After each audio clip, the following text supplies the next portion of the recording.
everybody, this is Pam from Jesus Junk Journals, and we're going to go on with the Retro Journal, Proverbs 31 Woman, and working on the blank signature, adding the ruffles, sorting things out, deciding how to put things together, just bits and pieces, so come on along with me. Okay, I turned the camera on so you could see. Does your desk ever look like this, or your craft table? Mine looks like this quite often, so I thought instead of clearing it all off and carrying on, I just start right where I'm at and talk to you. So yesterday, or the last time I did a video, I was talking about I was going to do decoupage. So I took pages and I did some gessoing, where I just scraped some gesso on some pages. And of course they're all inked now. Hopefully I didn't miss any. And then I took a household tips book and I used the pages, and then I used something that I found in an old pattern, and I've been, I guess you could say, decoupaging them inside the pages. And I really like how they look. And this I left at the bottom because I'm going to put a pocket down there. So if I had a gap, I left it at the bottom.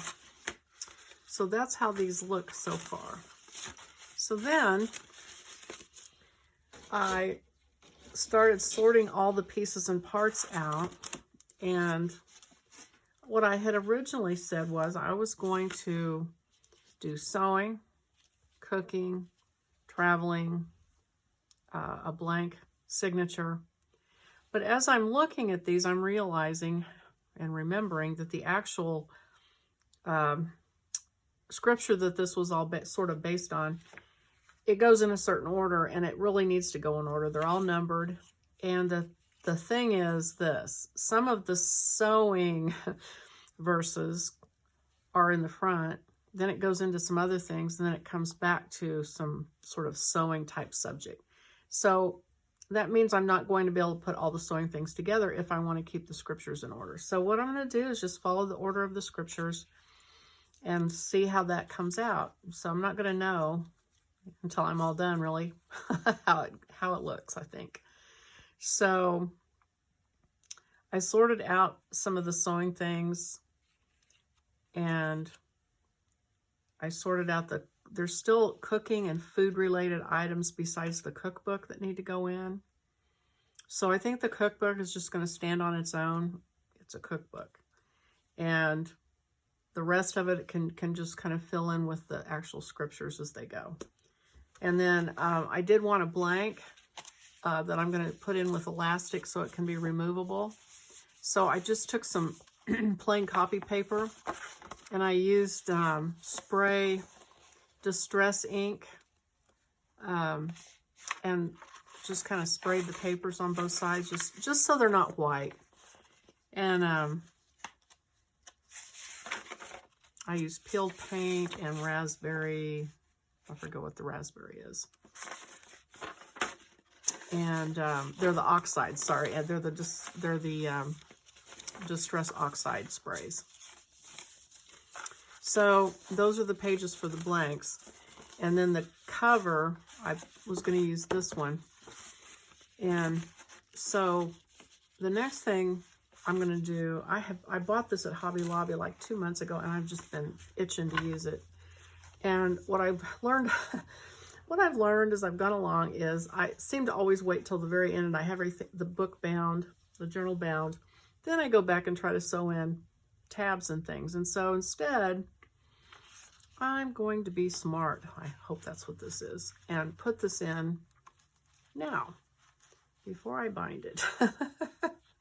You guys are like, yeah. So I'm going to sew this red on both edges of this blank signature. So that's the next thing I'll be doing. And then I'm going to start with, this whole passage starts with verse 10. So I'm going to uncover that and then work forward from that. I also wanted to show you just really quickly, I have the travel items, which is the passport that we did. And I separated out the things that kind of speak about travel to me. And one of them is this 4-pocket item because it says wherever he leads, I'll go. So that kind of leans toward traveling also.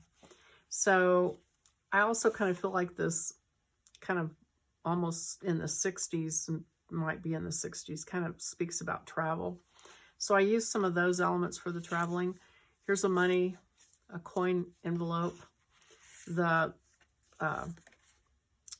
luggage tags that are in there, and the verse is, she is like merchant ships, she brings her food from afar. And so those things I grouped together. But the other thing that I did, and I just put it out on Etsy yesterday, is I told you I was going to do this, but I finally did it. I went and I had been gathering old travel posters, vintage travel posters, and I put them all together, and there turned out to be 48 that I really liked. So I did 48, and this is the size of them. I really like that Laguna Beach one. There's from all over the world, and a bunch of them from the United States, Texas. Aren't they? I mean, they're just, oh my gosh, the graphics are awesome. This one from Chicago I thought was hilarious. It's got like a gangster and a fashionable lady and then a cowboy. So anyway, I won't go through all of them, but I just wanted to tell you that those are out there. And so if you want to add these for a travel, you could even do your own journal on traveling, a vintage journal on traveling, and use these. But they're like, here's Washington, Bermuda. They've got all the old airlines that are defunct now, like Pan American Airways and TWA and Braniff. And there's some really funny, like New Zealand, really. That's pretty interesting. Not a lot of people get to go there. And I was kind of surprised. Rio, Braniff went to Rio. Braniff went to Rio, and Braniff went to Minnesota, which I thought was kind of funny. Buenos Aires, Argentina. There's a couple of 3 Australia ones, or maybe more. I know I have a couple people from Australia that are in my Facebook group. So anyway, these are out there. Do with them what you will. I don't know what I'm going to do exactly. I'm going to put some of them. I may use them to line the pages for the traveling stuff. I don't know yet. But anyway, those are out there. And so I'm just starting to kind of figure out, lay things out. These were food related. And there's a couple that are related to making money. Said she senses her gain is good. Her lamp does not go out at night. Give her the product of her hands and let her works praise her in the gates. She considers a field and buys it. From her earnings, she plants a vineyard. And there's tickets to a vineyard tasting event here to put with that. I've got the girl with making the money. So those are all kind of in a pile too. So what I'm going to let kind of direct the whole thing is going to be the order of the scriptures, like I said. So I'm going to stop for a minute and kind of clear this off and then go forward from there. Okay, well, I'm back and it all looks completely different, doesn't it? I'm having a little bit of trouble, I'm not going to lie, wrapping my head around planning this out and where I want things to hit. For instance, I have a page where she says her clothes are made of purple or whatever, and I have a purple page. And to try to figure out, and it's kind of in the middle or a third of the way in the scripture, and to figure out where that's going to fall is kind of messing with my head. So what I decided to do, I went through everything, sorted things out. I don't know if that did me any good, but I thought I need to, I always include pages besides my digital pages. And so I decided to start to think about those because that's going to make a difference on where things fall. So I got out my handkerchiefs that I got at the flea market and tried to figure out ways to use them. This is that, I did a video a while back on making fabric pages, and this is that fusing material. And so I'm trying to figure out, I think what I'm going to do, here's a paper page, so that kind of gives me an idea of the journal. So I have this handkerchief that I just love, and so it hangs over a little bit on the edge. That's fine with me because I'm going to have the cloth trim anyway that's going to stick out. So then I thought about putting this up like a pocket. And so what I think I'm going to do is cut out a backing fabric of just white cotton, the size of this, fuse it to this napkin to give it, to this handkerchief to give it a little bit of body so it won't just sag. And then I'll stitch this as a pocket, and that'll be a page. And then on the back, it'll be white fabric. So that's one. This one, I think that I was looking at this and I thought that I think I'm going to do the same sort of thing with this, only on this one, I'm going to back half of it with white fabric. And then I'm going to pull these corners down and let these be pockets that I can put things in. So that'll be just a smaller page, so to speak. And this one is really big enough to almost be, I think what I'm going to do, I think I'm just going to fuse it to itself. And I'm not sure how much it'll show through, like if it really is going to bleed the colors and things through with this fusion, because this is such thin fabric. So I'm just kind of hoping I don't ruin this handkerchief, but that's what I'm going to do with that, and then just treat that as a page, and it'll also stick out on the edges, but I'm okay with that. And then I have a small little like kids handkerchief that I thought was cute, and I think I'll back that one also with some white, and then just use that as a short page. I have this, and I'm trying to decide. I was kind of thinking about backing this as well, and then doubling it up and letting this be a pocket. So I need to find, I think, a different color. I don't know if I want to do white, but I wish I had an ivory. I might have an ivory or like unbleached muslin or something on it. But anyway, so that's what that one's looking like right at the moment. I've got a pink that also I think would make a nice page with a pocket folded up. And then this one I thought I'm going to iron it, see if I can get all the lines to line up a little bit better. And I'm thinking about sewing it in like a diamond shape, and then it'll be sewn in, and either pulling this one down, sewing it in like that. So here's a pocket, and then you'd have a pocket here, like a couple of pockets here that you could stick things in if you wanted to. And you wouldn't have to put anything in it, but it might just be a cloth, you know, just what it is in itself. So it's very delicate, so I'm not going to sew any kind of backing to it. I'm just going to let it be, because the lines showing through are kind of part of it. And then I have another purple. And again, I think I will do the pocket on that with a cotton backing behind it.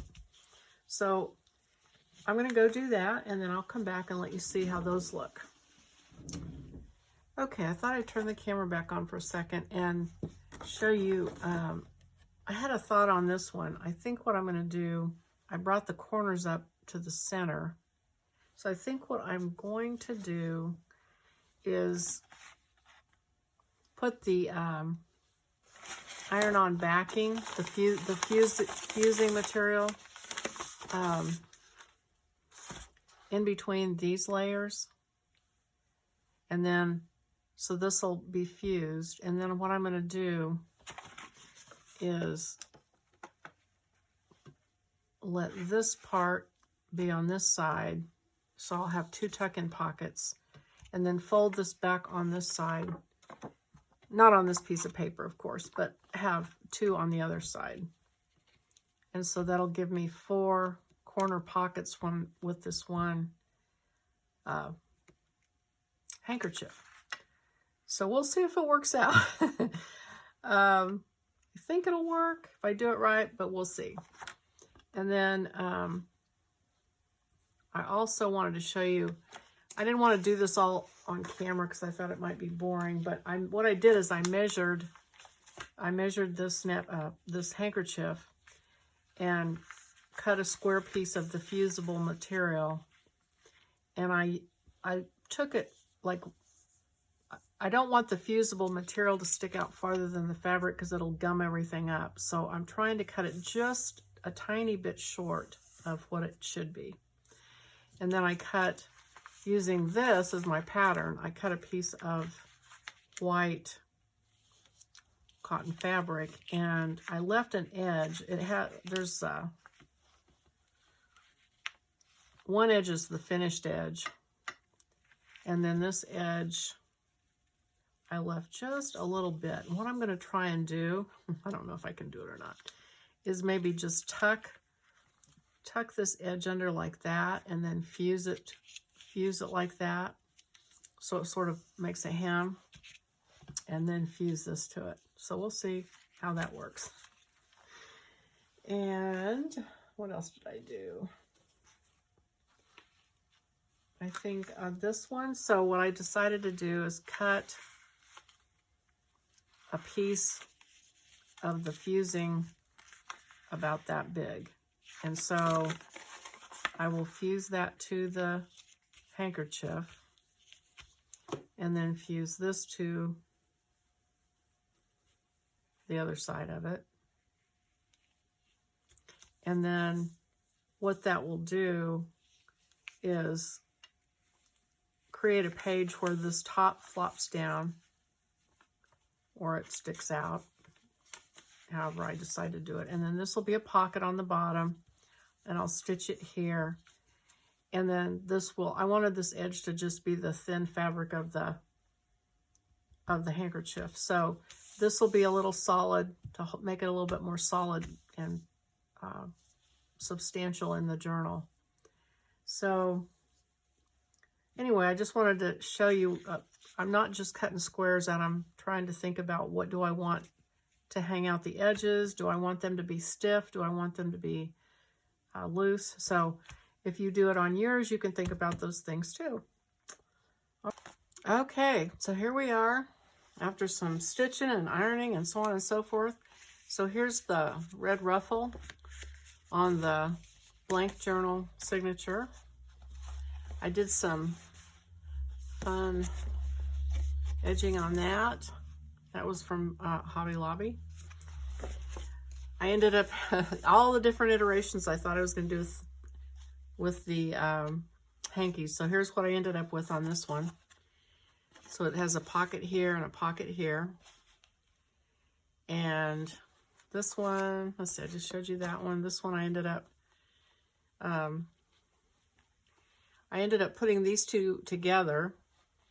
So this has just the 2 pockets here, and on the back, these 2 pockets. This one, I used the page in between that I stamped to match it, and I folded the hanky in half and then folded the 2 edges down on each side, so 4 pockets out of that one. This one is just so it'll be a small page. These are just some pages I'm going to use. And this one I did And I actually went into more depth on this. I did a Humanize Your Journal video and kind of talked about this, but this will be the page with the